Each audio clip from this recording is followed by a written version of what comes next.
خۆشەویستانی کورسات نیوسڵاوتان لەبێ لەگەڵاو کارانم بەیەکەوە پانۆڕامایی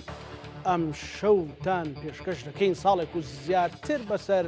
هەڵبژاردننی پەرلەمانی کوردستاندا تێپەڕی و ئێستا خەڵک نازانێت کە باسی پێکێنانی حکوومەتەکەی نەمە بەسمە حکوومەتی عراقە نەمە بەسمە حکوومەتی هەرێمە هەندێک لێدوانیش ئەبینین لێدوانەکان تا ڕادەیەکی زۆر وا هەستەکەی تێ هێشتا لە ناو بانگەشەی هەڵبژاردنیت بەتایبەت لەلایەن برادرانی پارتی دموکراتی کوردستانەوە باس لەوە ئەکرێت کە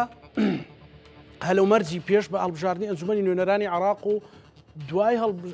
هەڵبژاردنەکە جیاوازە ئێمە نازانیم جیاوازیە چیە و چی ڕوویداوە ئەمە یەک دوو بەبەستم کە ئێمە خەڵکی کوردستان ئەمە یەک دوو باس لەوە کرێت کە بەبێ یەکێتی نیشتیمانی کوردستان حکوومەت پێکێندرێ و هێزێکی لایەنێکی سیاسی کە ژمارەی کورسی ئەتوانێت نیسابی یاسایی لە پەرلەمانی کوردستان تەواو بکات.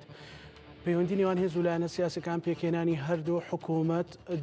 ڕوئیای یەکێتی نیشتیمانی کوردستان دەربارەی دۆخی هەرێمی کوردستان و پێکێنانی حکوومەتێکی بەهێز لە بەغدا لەگەڵ زۆر بەڕێز سعدی ئەحمەد پیرە ئەندامی مەکتەبی سیاسی یەکێتی نیشتیمانی کوردستان تاوتوێ دەکەین بەسپاسەوە بەڕێزیان لە شاری هەولێرەوە لەگەڵمانە بێ بەڕێز کاک سعدی ئەم کاتت باش سوپاس بۆ ئەو دەرفەتە سوپاس دەکەین. بسەرەتا ئەمەوێ هەر پانۆڕامایەک بە ناوی بەرنامەکە و پانۆڕامایەک لەبارەی دۆخی هەرێمی کوردستانەوە لە زاری جەنابتەوە بە بیستین سوپاس دەکەین. ئەم کاتت باش سپاس بۆ گەڕێکی تریک پارۆڕامە سوپاس دەکەم. لە ڕاستیدا ئەو بارودۆخی کە ئێستا هەیە بارودۆخێک کە تا ئێستا لەژێر تەسیری ڕۆژانی ئەخیری هەڵمەتی هەڵبژاردنە هەمان دەستەواژە و هەمان بەرز و نزمی لە قسەکردن و مخاتەبەکردنی یەکتری بەکاردەهێنرێ ڕەنگە کاتی بووە کەمێک کەفوکوڵی ئەم ڕۆژانی ئەخیری هەڵمەتی هەڵبژاردن کەمێکدا بەزێ لەبەر ئەوەی من ئەگەر لەو باس و خواستەی کە دەکرێ ئەم هەموو هەڕەشە و ئەو هەموو گوڕەچەی کە هەیە ئەگەر مەوزوع گۆڕانکاری هاتووە و دوای هەڵبژاردننی ئەنجومەنی نوێنەرانی عێراق ئەمن خۆم ئەم گۆڕانکاریە نابینم ئەگەر مەوزوع بینی پارتی و یەکێتی پارتی چەند کورسیەکی دۆڕاندووە یەکێتی وەکو خۆی ماوە یا کورسێکی بردۆتەوە و ئەگەر مەبەست لە حکوومەتی هەرێمی کوردستانە حکوومەتی هەرێمی کوردستان ساڵە کوشتەک تێپەڕیوە ئێمە پاش گفتوگۆیەکی دوورێ لەسەر دیدی هاوبەش و دیدی هاوبەش تەواو بوو دیسان ئێستا لە خەڵک چاوەڕوانی ئەوەیە کە ئەوە هەڵبژاردنەکان تەواو بوون لەسەر دوو ئاست پەیوەندیەکان دەست پێ بکاتەوە گفتوگۆ بکرێتێکیان ئاستی هەموو لایەنە سیاسیەکانە بە وەرەقەیەکی هاوبەش دوای کۆتایی هاتنی مەوزوعی سکالا و مسادەقەکردن لەسەر ئەنجامەکانی هەڵبژاردن دەست پێ بکەن گفتوگۆ بکەن لەسەر پێکێنانی حکوومەتی عێراق ئەوی کە پەیوەندی بە سەرۆکی پەرلەمان هەیە لە عێراق ئەوی پەیوەندی بە سەرۆکی کۆمار هەیە لە عێراق ئەوی پەیوەندی بە سەرۆکوەزیرانی عێراق هەیە چونکە ئەو بابەتانە هەمووی لە ڕووی یاساییەوە بە یەکەوە وەکو متەوالیای عەدەدی دەڕۆن تا دەگەنە کۆتایی و ئەمە کورد داخوازیەکانی خۆی لە وەرەقەیەک فۆرمولە بکە بە موحەدی ئەکیت هەریەکە لە بەرنامەی هەڵبژاردننی خۆی شتیدا نووسیوە بۆ عێراق دەتوان ئەوە کۆ بکرێتەوە بکەتە بەرنمەیەکی هاوبەش بۆ هەرێمی کوردستان و لەسەر ئەو بەرنامەی هاوبەش گفتوگۆ لەگەڵ لایەنە عێراقیەکان بکرێت بۆ دامەزانی حکوومەتی عێراق ئەوەی پەیوەندی بە حکوومەتی هەرێمی کوردستانە پێم وایە حکوومەتی هەرێمی کوردستان حکوومەتێکی یەکێتی و پارتی دەبێت یا حکوومەتێکی بنکە فراوان دەبێت یەکێتی و پارتی پێویستە بۆ بنکە فراوان بەیەکەوە قسە لەگەڵ لایەنەکان بکەن کردن و بەزم و ڕزم و بەزمێ پێویست ناکە. بەڵێ کاک سعدی بەڕێزت باسی ئەو هەلومەرجت کردوتت هیچ شتێک نبینم ڕوویدا بێ برادرانی پارتی وایان بە یەکێتی نیشتیمانی کوردستانەوت کە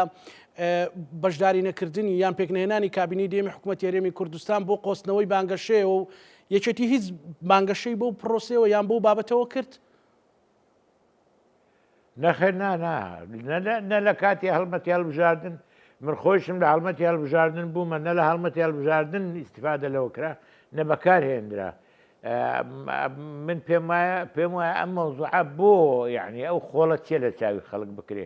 پێک نەهاتین پێک هاتین لەسەر ڕوئای مشتەرەک لەسەر دیدی هاوبەش وا لەو دیدی هاوبەشە تەسبیت کرا کە یەکێتی و پارتی شەریکن شەراکەت دەبی لە دامەشکردنی پۆستەکانی ڕنگ بداتەوە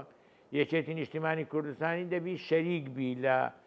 پەیوەندیەکانی دەرەوە دەبی شەریک بی لە کێشەکانی پەیوەند لەگەڵ دەرەوەی عێراق لە هەرێمە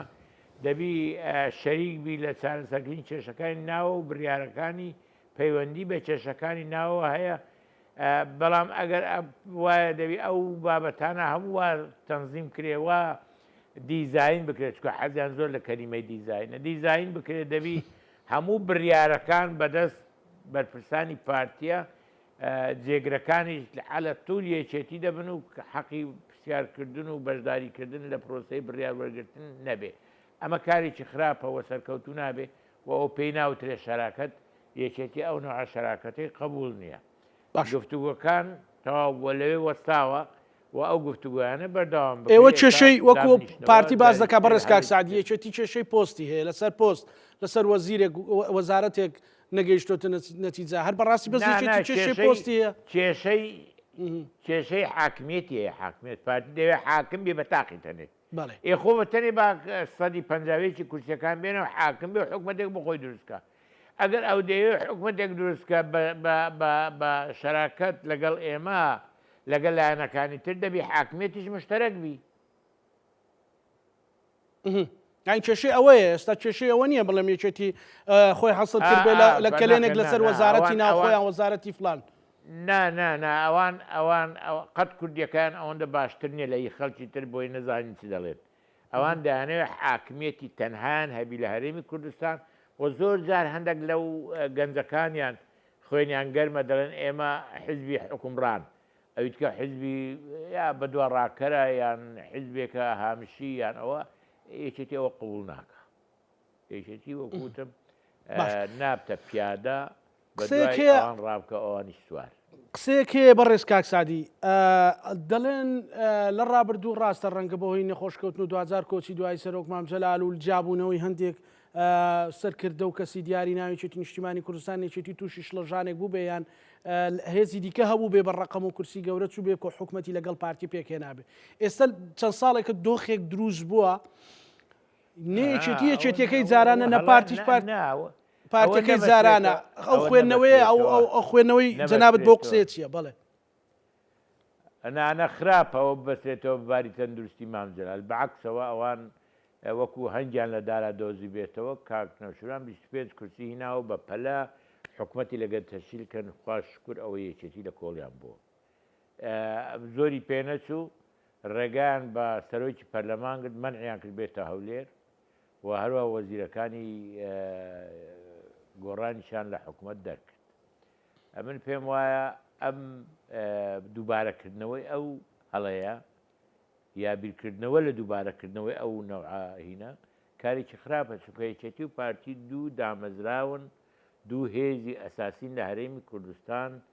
بە منتیقەی نفوذ و بە هێزی چەکدار و بە ئاسایش و بە دامەزراوی اقتصادی و دامەزراوی سیاسی و بە پەیوەندی خۆیانی دەرەوەی وڵات و یعنی بە ئاسانی ئەتو ناتوانانی لە ڕێگای دیاردەیەکی کە وا بڵێن حزبێک لە ئەنجامی ناکۆچەکانی بینێکی و پارتی بۆ ماوەیەکی کورد دروست بووە و با ماوەیەک کە کۆتایی پێدێ ئەوە هەر ئەو هینە نییە هەر ئەو نەوەی نوێ نییە لە 15 کورسی هاتە چەند کورسی ئێستا بەڵێ ئەوەکەینە باسێکی تر بەڵام پێشەوە بەڕێز کاک سعدی من ئەمەوێ ئەو پرسیارە بگا دەبووە بۆ سەباق قسەکارم تەواو فەرموو کاک سعدی بۆیە برادرانی پارتی ئەوەی ئێستا دەوێن هەڕەشەیەکە و مناوەرەیەکە بۆ تەسیرێک لە مەساری گفتوگۆکان کە لەمەڕ دامەزرانی حکوومەتی هەرێمی کوردستان یەکێتی نیشتیمانی ئەو تەجروبەی دیوە گورجیشی دی و نەشترسا بۆیە پێویست ناکە یەکێتی بەوە بترسێن زۆر باش ئێستا ئەو کوردی ئێستا یەکێتی قسەی پێکا سەرۆکی یەکێتی قسەی پێکا پێت وایە لای پارتی دموکراتی کوردستان گەیشتووە جیاوازە لە کوردی هەندێک جاری دیکە؟ نانا هیچ جیاواز نییە بۆ خۆیان کاک بافل لەو کاتەوە ناناسن کە بۆ بە سەرۆکی یەکێتی نیشتیمانی لە منداڵیەوەوانە بەیەکەوە گەورە بوونە یەکتری زۆر باش دەناسن چۆن ناناسن یعنی بۆ ئێستا کوردەکەی ئەو باش نیە و کوردەکەی پێشترێ باشتر بوو نا کوردەکەی وەکو خۆیتی سەرۆکی یەکێتی نیشتیمانیە یەکێتی سەرکردایەکی زۆر تەبای هەیە من ئەگە هەر کەسێکی زەعیب لە ناو یەکێتی قسەیەکی لابەلا بکە ئەوە قسەی بێمەعنایە بەڵێ ئێمە سەرکردایەتێکی تەبامان هەیە ئەو سەرکردایەتی تەبا گفتوگۆکان دەکا بڕیاری ئەخیری تەوان سەرۆکی حیزب دەیدا خۆچێ دەیدا بەڵێ نەمەبەستمەوەیە لێرە مەبەستەکەی من لەو بابەتی کوردەکە ئەوە بۆ بەڕێز کاک سعدی یان ئێستا یەکێتیشی تۆکمەیە وەکو جەنابەت فەرمووت کە یەکێتی ئێستا حاکمیت قبول ناکە یەکێتی ئەوە قبول ناکە تۆ ئەو سوار و من پیادە وەکوی لە ئەو کۆمەڵە دەستەواژە و ئیدیەمانەی کە بەڕێزت بەکاری تێناون ئێستا پارتی دموکراتی کوردستان لەوە تێگەیشتووە ینی کە یەکێتی ئیدی ئەو حاکمیەتە قبول ناکە و ئازارێکی زۆری هەرێمی کوردستان بەو حاکمیەتەوە بە تایبەتیش پارێزگای سلێمانی و هەڵەبجە و ئیدارەکانی ڕاپەڕین و گەرمیانی پێدراوە کاکە یەکێتی نیشتیمانی یەکێتی حیزبی خەڵکە بەڵێ حزبێکە دامەزراوە لە کاتی خۆی لە ئەساسدا بۆ ڕەتکردنەوە و قبول نەکردنی بۆ ڕەتکردنەوە قبول نەکردنی ئەو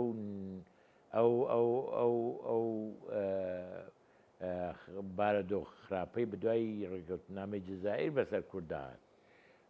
و تەجروبەیەکی تازەیە بۆ قوڵکردنەوەی پلورالیزم لە هەرێمی کوردستان و لە هەمان کاتیدا یەکێتی و پارتی لە کۆتایی هەشتاکان لە زمانی درندەترین کاتی سەدام حوسێن زۆر سوودی لێوەرگرت بەعکسەوە لە زیاتی تەسلیمی ئیرادەی سەدام حوسێن بی چوون جەبهەی کوردستانیان دروست کرد ئەوە یەکێک بوو لە دەستکەوتە گەورەکانی فرەحیزبی و ئێستا کەژە من پێم وایە ئێمە لە ناوچەیەکی زۆر دژواردا بووین لەو فترەی ڕابردوو لە بینی تورکیا و ئێران و سووریا دیسان ئەگەر یەکێتی و پارتی بەبێ ئاگایان نائاگا ئەو پەیوەندی و احتیفاز بە پەیوەندیکردن لەگە وڵاتانی جیران نەبایە ڕنگ و باردۆخیارێن بەرەو خراپی بچوبایە لە داهاتوشدا بۆ تەعامل لەگەڵ باقی عێراق من پێم وایە دیسان پێویستمان بەوەیە یەکێتی و پارتی بە بەرنامەیەکی هاوبەش و بە تەوزیعکردنی دەور لە بینی هەردوو لایەن و لایەنە سیاسەکانی تری کە بەشداری دەکەن کار بکەن و بیر بکەنەوە لە پێکێنانی حکوومەتی عێراق بە هاوکاری لەگەڵ لایەنە سیاسی عێراقی بەڵێ کاک سعدی ئەمڕۆ کاک مححمود محەممەد وتی لە دوای هەڵبژاردن کە باسی هەلومەرجی کرد وتی هەر هێزە و چەند کورسی هێنابێ بۆ پەرلەمانی کوردستان بای ئەوە پۆست وەرەگرێت لە حکوومەت یەکێتی شکالێکی هەیە لەگەڵ ئەو قسەی بەڕێز کاک مححمود محەممەدیان ئەو حاڵەتی لەو شێوەیە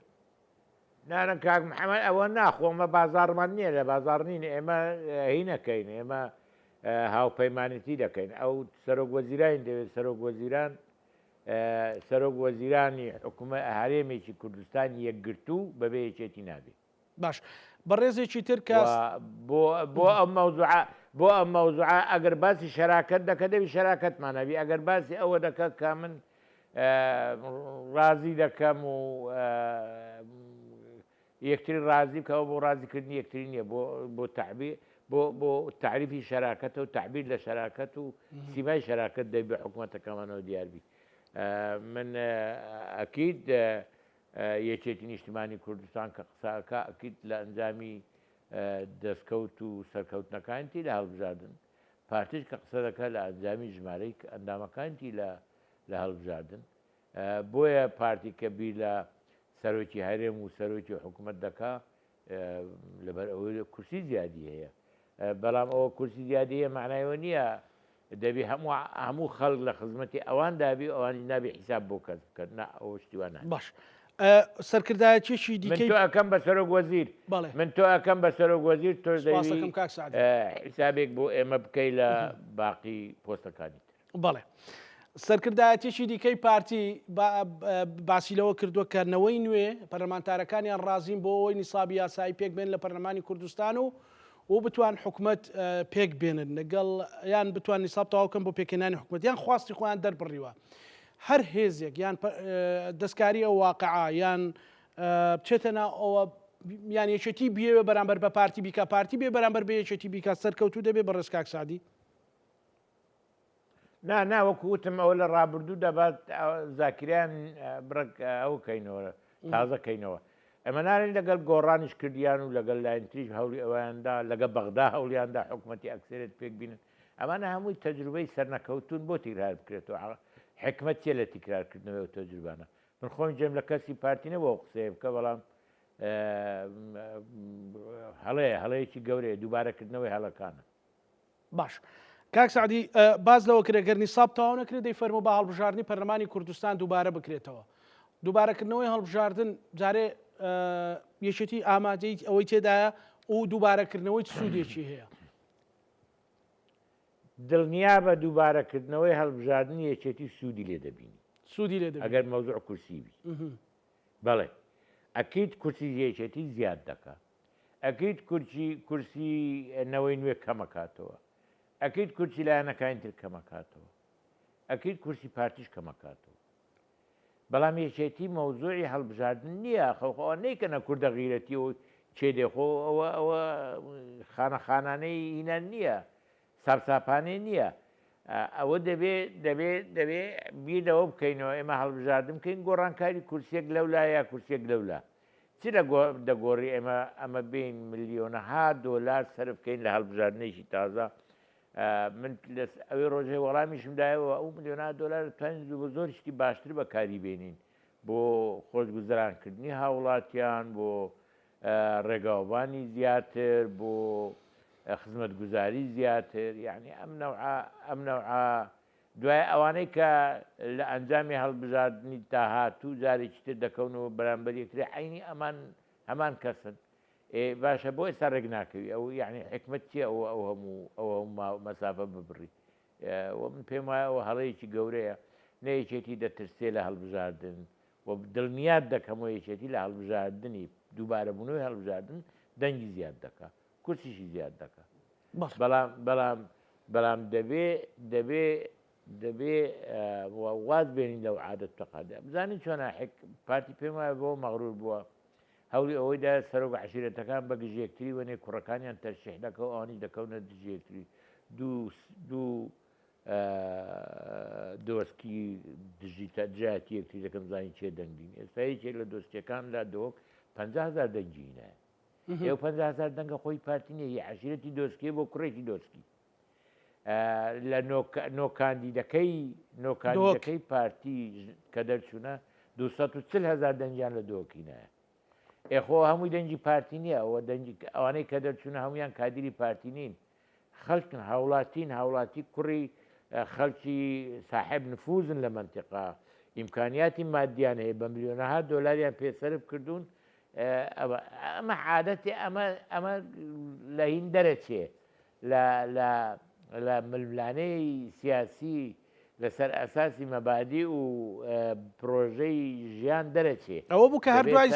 دوای ئینتیخابات 3 ڕۆژ زادەیان گرتووتیان ئەندێک چاوتیان کاندیدەکانی ئێمە دەرنەچوە ئەمە ڕوو بوو کە ئینتیمان بۆ حەزب ئینتیمان بۆ عشیرەتە ئەو ئینتیما بۆ عشیرەت دوای لە هاتۆ یەک لەوێ عاسێ دەبی جەنە دەگری یەک لەوێ زیاد دەبتەوە یەک لەوێ شەڕەکات من پێم وایە ئەمە هەوڵی ئەوە بدەین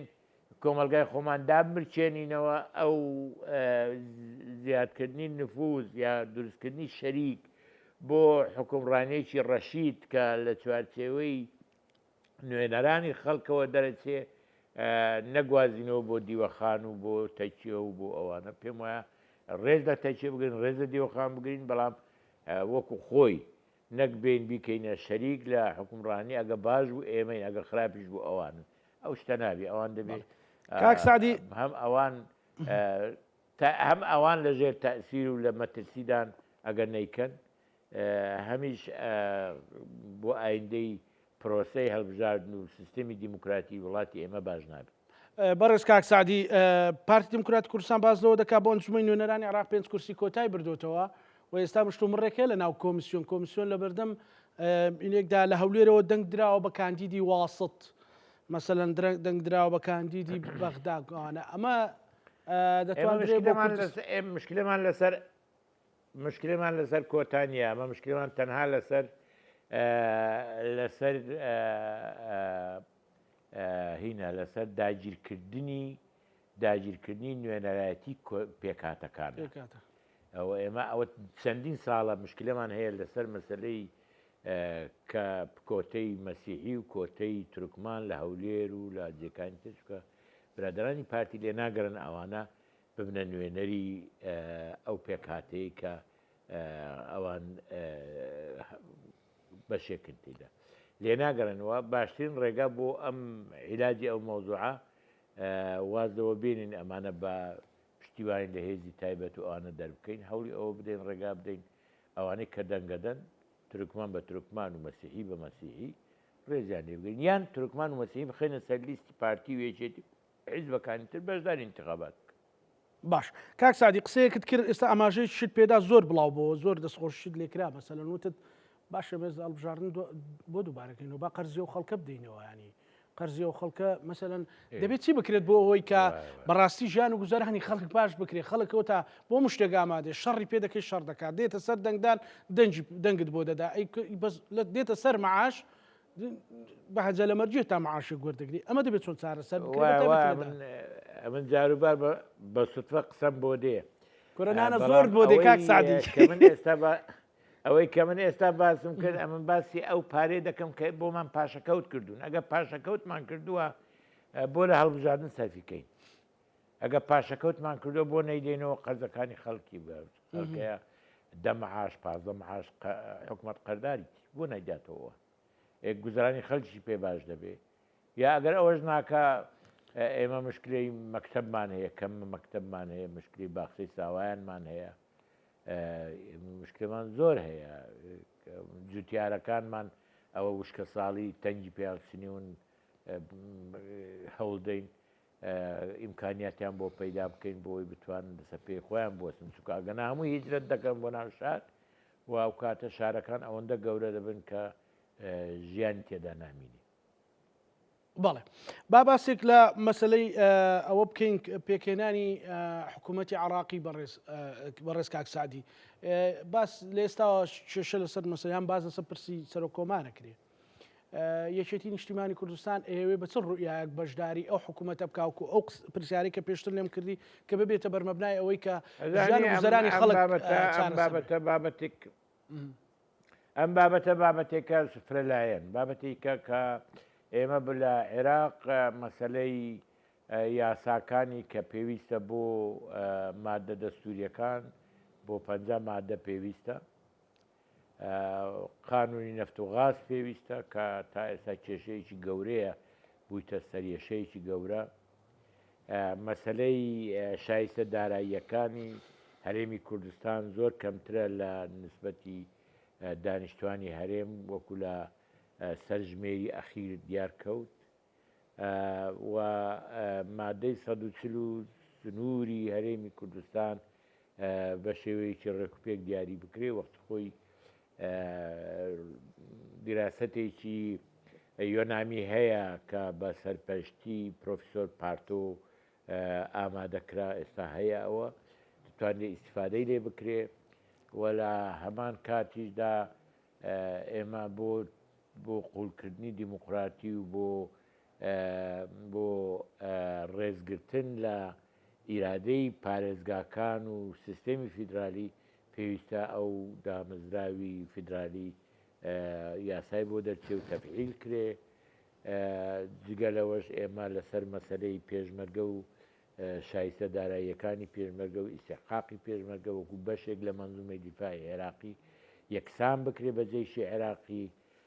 لە هەمان کاتیشدا مەسەلەی ماڵە شەهید و کەم ئەندام و پێویستی تایبەت ئەویش یەکسان بکرێ و لە هەمان کاتیشدا لەو زەمالەی دیراسی و خوێندنی باڵا بۆ وڵاتان پێویستە هەرێمی کوردستان بەشی هەبێ لە عێراق ئەمانە هەمووی کاری هەروەها زمانی کوردی کە دەرێن زمانی ڕسمیە لە عێراق ئەخۆ ئێمە دەبی هەولی ئەوە بدەین خەڵک لە مەکتەب بخوێندرێ و خەڵک فێر ببێ یەک دنیاش مەسەلەی تعویزی خەڵک قوربانیانی غازی کیمیاوی و ئاوەدانکردنەوەی و هەروەها ئەو کەم و کوڕیانەی کە لە ئەنجامی تێکدانی لادێ و شارۆچکەکانی هەرێمی کوردستان لە ڕابردوو ئەوانە هەمووی بۆ کوێت عێراق هەموو زەرەرەکانی کوێتی دایەوە بۆی هەرێمی کوردستان ناداتەوە یعنی دەبێ ئەمانە ئیسیفادە لە بەرنامەی کوێت بکەن بۆ وەرگرتنەوە وەخت خۆی نەفت بەرامبەر خۆراک نسبەتێکی بۆ تعویزی زەرەرەکانی کوێت بەڵێ کاتە ئەو ڕوئیا بێ بەڵام بەو شێوەی کە ئێستا هەیە پێت بە پەرتەوازایی ئەوانە بەدەست دێ کاک سعدی ناو شێوەی کە ئێستا هەیە زیاتر بووەتە یعنی پۆست و گەڕان بە دوای پۆست و پاشان گەڕان بە دوای ئیمتیازاتی شخصی و مقاولات و وەرگرتنی مەشاریع و ئەوانە بۆ دەوڵەمەندکردنی چەند کەسێک بەڵام کەس ئاگای لەوە نییە کە خەڵکەکەیە لە ئەنجامی سووتانی دەیەکەی و شەهیدبوونی منداڵەکانی و کەم ئەندامی لە ئەنجامی شەڕی ڕژێم و ئەوانە هەمووی پێم وایە بە مەعاشێکی بچوو دایانەوێت ڕازی بکەن باشە خۆ خەڵکێکی تر و هەیە لە هەر زەمەنانێک لە وڵاتێک دەخواوە تاریخ تایبەتی خۆی هات چۆ دەکە ئەمانە لەسەر حیسابی چییە لەسەر حیسابی ئەو شەهید و کەمەندامانن خۆ لەسەر حیسابی خۆیان نییە بەڵێ کەواتە باسەکە مەسەلەن بۆ سەر ئاستی عراق بەرفراوانترکەین کاک سعدی مەسەلە هەرێمی کوردستان بۆ بوورە محەممەد شیاع سوودانی قەتعاً تیمی کوردی لە پەرلەمانی عێراق ئیشی یەکجار زۆرە ئەگەر ئیشی خۆی بکە و هەموو نهایەت هەفتەیەک ڕانەکە بێتەوە دانیشی لەوێ ئیشی خۆی بکە خەڵکی خوێندەوار و شارەزا بنێرن لاەنە سیاسیەکان هەیئەتێکیان بۆ دابنن هەیئەتێک بۆ ئەعدادی مەشاریع و پرۆژە تەقدیم بکەن لە پەرلەمان بیکەنە بڕیار چونکە هەرێمی کوردستان زۆر پێویستی بە قەرەبووکردنەوە هەیە لە زۆر ڕووەوە کاک سعدی نووری مالیکی و شیاع سوودانی سەردانی هەرێمی کوردستانیان کردووە و بە تایبەتیش بەرپرسە باڵاکانی پارتیان بینیوە هێشتا دانوستان لەگەڵی چیتی دەستی پێ نەکردو یان بۆچی مەسەلەن ئەوان تەنها بارزانیەکان دەبینن نا ئەوانە یەکێکیان هادوو بۆ کۆڕبەندی جامیعەمریسی لە دهۆک مپس ئەوی تریان بەڕێز دەوڵەت مەدار مالیکی کاک مەسعود دەمێکە داعوەتی کردووە بێتن بۆ هەرێمی کوردستان و گفتوگۆ بکەن لەسەر مەوزوعێک پێم وایە ئەوانەی کە لە هەندێک کەناڵ باسەکرێت کە هەموو گروپ خەڵک لە بەغاوە دێ بۆ ڕاوێژ وەرگرتن ئەوان نییە ئەمە هاتوین پارتی هێزێکی سیاسیە یەکەم دەنجی هیناوە لە هەرێمی کوردستان دێن گفتوگۆی لەگەڵ دەکەن لەسەر ئایندەی عێراق و لەسەرەوە گفتوگۆ لەگەڵ یەکێتیش دەکەن بەڵام پێم وایە دوای ئەو گفتوگۆیە کە ئەنجامی هەڵبژاردنەکان تەزدیق کرا سکاڵاوشت کۆتایی هات پێویستە لە هەرێمی کوردستان لایەنە سیاسیەکان بە یەکەوە وەرەقەیەک ئامادە بکەن بۆ گفتوگۆ بە یەکەوە لەگەڵ باڵ کاک سعدی یەکێتی ئامادەیە لەگەڵ یەکێتیش کۆی بوونەوە هەیە دەبێت بەڵێ یەکێتی ئامادەی ئەوەی هەیە کە گفتوگۆ لەسەر پۆستی سەرۆک کۆمار بکە کە وەکو عورفێک لە دوای سەرۆک مامجەلالەوە هەر بۆ یەکێتی بووە من پێم وایە ئەم مەوزوعە حەق نییە لێ بگەڕێن زۆر کە ئەوەی کە ئاگای لێ نییە لە خۆی کە پێی وایە کارێکی باش بۆ حیزبەکە خۆی دەکە ئەوە نەزانینە ئەم مەوزوعە لە ئەسڵدا لە دابشکردنی ئەم سێ پۆستە سەرۆک کۆمار بەبەر کورت کەوتووە پێم وایە قسەیەکی مەشهوری کاک نەوشیروان هەیە دەرێکورە خۆ مردین هەندی جێگر بین دەبات جارێک سەرۆک بین حتا ئەگەر سەرۆکی تیمێکی فوتبالیش دەبین من پێم وایە ئەم سەرۆک کۆمار بەبەر هەرێمی کوردستان کەوتووە ئەو کاتە ئیتیفاق کرد کە مامجەلال بێ بە سەرۆک کۆمار و ئەوە ڕێکەوتنێ بوو لە بینی مامجەلال و کاک مەسعود یەکێتی و پارتی سەرۆکی کۆمار حسەی کووردە بەپێ ئەو تەقالیدەی کە بووە لە عێراق و لە کوردیش هەتا ئێستا یەکێتی دایناوە و هەر نەوعە گۆڕانکاریەکی پێویست ببێ پێویستە لە نەسیاسەکان بە تایبەتی یەکێتی و پارتی بەیەکەوە گفتوگۆی لەسەر بکەن بەیەکەوە قەراری لەسەر بکەن ئەوە هەموو مەوزوعەکەیە پێویست ناکاودا یەک لە هەر یەکە و لەسەر مێزی بیرە خواردنەوە قسەیەکی لەسەر بکە خراپەوە کراوە قسە کاک سعدی لەسەرەوە زۆر قسە ئەکرێ قسەی بێ معناشە کرد زۆر باش قسە نیشتیمانی پارتی دابنیشن لە ڕابردووداوا لە ڕابردووداوا ئەو حسەی کووردە دابنیشن ڕێککەوین لەسەری زۆر باشە هیچ کەسێک بربژێرە لە ناویچێتیان هیچ فەرمی ئەوەی جەناب تاگا لێ من جەنابەت دەزانم هەم لە سەرۆک هەم لە کاقوبات نزیکی هیچ کەس گوێ لێ بۆ بە فەرمییان پێێنن تا ئێستا گوێم لێ نەبووە لە هەرێمی کوردستان و لە هەرێمی کوردستان لە هیچ حیزبێک کەسێک بربژێر بەفەرمی باش بابەتێکی دیکە لە بۆی خەڵک گوێ لە هەندێک لێ دوانی بێسەروبەر نەگرێت کاک سعدی من ئەمەوێ ئەو مۆزوعەشە لەگەڵ جەنابەت باس بکەم بەڕێز جەنەڕاڵ کۆبانێ هاتە دهۆک دواتر هاتە هەولێر هەندێک خەڵک تعلیقی هەبوو قسەی هەبوو وتیان یەکێتی هەموو ڕۆژێ قوربانی دا و پشتیوانی پێدەی کرد و ئەوانە و بەڵام ئەو هەولێر و سلێمانی لە ئاستی حساب کرد ئەتوانین مەسەلەن پەیامەکەی وەکو دیبلۆماسیەتێک وەربگرین و بۆ هێنانە ناوی برادرانی دیکەش بۆ ئەو جەبهە نیشتیمانی و نەتەوەیە خۆی یەکێتی هیچ گلەی نییە لەو بارەوە نا ئەمە پێمان خۆشە کاک مەزلوم عەبدی و هەروەها قەسەدا و ڕۆژاوا بەگشتی بنکەی دۆستایەتیان لەگەڵ لە ناو پارچەکانی کوردستان فراوانتر بێ و خەڵک پشتیوانیان بکە باشترە لەوەی کە پەیوەندی لەگەڵ ئەوان هەبێ نەک لەگە دژمنەکانیان ئەگەر ئەوە محالەجەکرا بێ بەو سەفەرە ئیشێکی باش ئەوە هیچ شتێک لە بەسەلەی پرسەنەتەوایەتەکان و ڕوئایەکێتی لەبارەی پرسەنەتەوایەتەکان بۆ هەر چوار پارچە کاڵ دەکاتەوە یان دەگۆڕێ بە دڵنیاییەوە ئێمە لە هەرێمی کوردستان لەگەڵ پارێزگاری لە هەرێمی کوردستان و هێشتنەوەی وەکو خۆی و بەهێزکردنی لە هەمان کاتیشدا ئێمە حاضرین بۆ پشتیوانیکردن لە هەر پرۆسەیەک لە ڕۆژاوایە یا لە باکوور هەبێ بۆ چارەسەرکردنی کێشەی کورد و ڕێگە تا ئەوجی توانەمان هەبێ لە هەرێمی کوردستان ڕێگە دەگرین لە هەڕەشە لێکردنیان باش چەند خولەکێکم ماوە کاک سعدی ئەمەوێت لەسەر یەکێتی گفتوگۆ بکەم چەند پرسیارێک لەسەر یەکێتی بەتایبەت ئەو هەڵبژاردننی ئەنجومەنی نوێنەرانی عێراق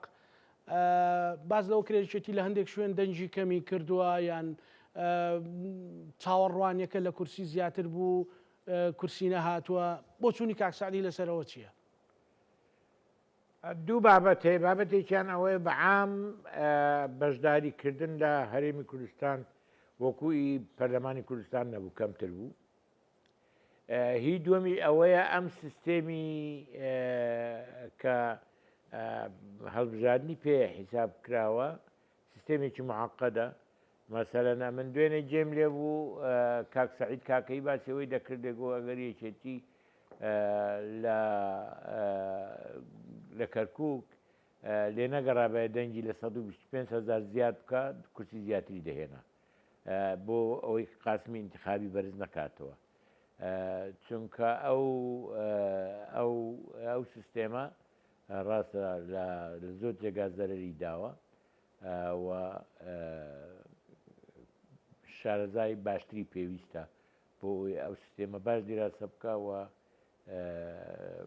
مەسەلەیەکی ماتماتیکیە ڕاضیاتە پێویستە باشی تێبگەی ئەوزە ئیشی پێ بکەیت ینی ئێستا یەکێتی خواخوای مەسەلە هەموو لایەنەکانی هەموو جێتەکانی یەکێتیشان بۆ دەکرد ئێمە ئەگەر باش دیراسەمان بکردایە مەسەلەن دەمانتانی لە کەرکووک کورسێکی تر. مەجای پێنجەمین کورسی تێدا بوو. لە دیالە دەبواە تێبگەین کە ناکۆچی منافەسەی بینی شیعە و سونە لە دیالە زۆر توندا ژمارەی بەشداربووان زیاد دەکا قاسمی ئینتیخابی گەورە دەبێ بۆیە دەبێ هەوڵی ئەوە بدەین کە هەوڵی ئەوە بدەین لە جەبهەیە خۆمەڕەخی لە قایمەکانی تر جێگای خۆمان بکەن ئەو دەنگە ئێمە هەمان بوو لەوێ 29,000 دەنگ بە دڵنیاییەوە لە دوو قائیمە جێگای دەبووە جێگای دوو کورسی دەبووە لە جێگای دوو کورسی یعنی ئەوانە بابەتەکان ئێمە لە شنگار ئەوانەی کە بە ناوی کوردستانی ئەوە ناکەن زۆر دەنگیان هێنا ئەوانەی تر هەمویان نەپارتینەیەشی دەنگی چاویتوان نهێنا باش ئەوانە هەمووی زەرری گەورە ماوەیەک بە ڕێزە سەرپەرشتیاری بادینان بووی یەکێتی لە بادینان وەزعی خراپە یان بۆوە تۆزێک بێ سەروبەری لێ دروست بوو پێش انتیخابات و زۆر قسەی لەسەر کرا کاک سعدی من پێم وایە بۆ ناوچە کوردستانیەکان لە بیرم چوو ناوچە کێشە لەسەرەکان دەبایە هەوڵ درێ لەگەڵ ئەو لایەنانەی وەکو حزبی سۆسیالیست وەکو لایەنەکانی تری کە کاندیدیان هەبوو دەنگیان هێنا و شتێک دەنگیان هێنا بەڵام نەگەیشتنەوەی جێ ئێمە لە حدود 11,000 دەنگ لە دیالە زەرەرمان کردووە بە خەسار ڕۆشتووە لە کەرکووک چه ئەوانەی لەسەر نانە لە دیالە ئەوانەی لەسەر لیستەکانی تر مرەشەح بوون لیستی عەرەبەکان یا ئەوانەی کە لیستی خۆیان بوو دەنگکانیان 11,000 و کسور نزیکی 12,000 دەنگە بە خۆڕایی ڕۆشتووە مەسەن دەتواندراوە عیلاج بکرێت ئەوەی بادینان بەڵێ من ڕێیم مخالیفە لەگەڵ ئەو بڕیارەی درا بەڵام لێرە باسی ناکەم ئێمە داوا دەکەم بۆ بادینان یەکێتی کۆنفرانسێکی تایبەت بکاتن و ژمارەیەک لە کادیری هەڵبژاردا بەشداری کۆنفرانسەکە بکە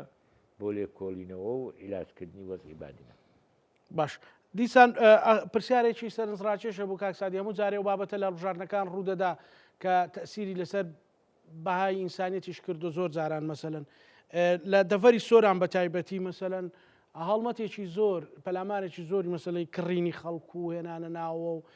ئاڵایەکیان لە مل دەکردووانە مەسەل ئەمە چ بەهایەکی هەیە لە ناو ئینسانیەت و حزباتی و سیاسەتدا والله ئەمە خراپە ئەمە وەکو فرۆشتنی حەشە وایە خەڵک فێری پارە بکەیت چونکە وەی لێدێ خەڵک پارێکی زۆر پەیدا دەکا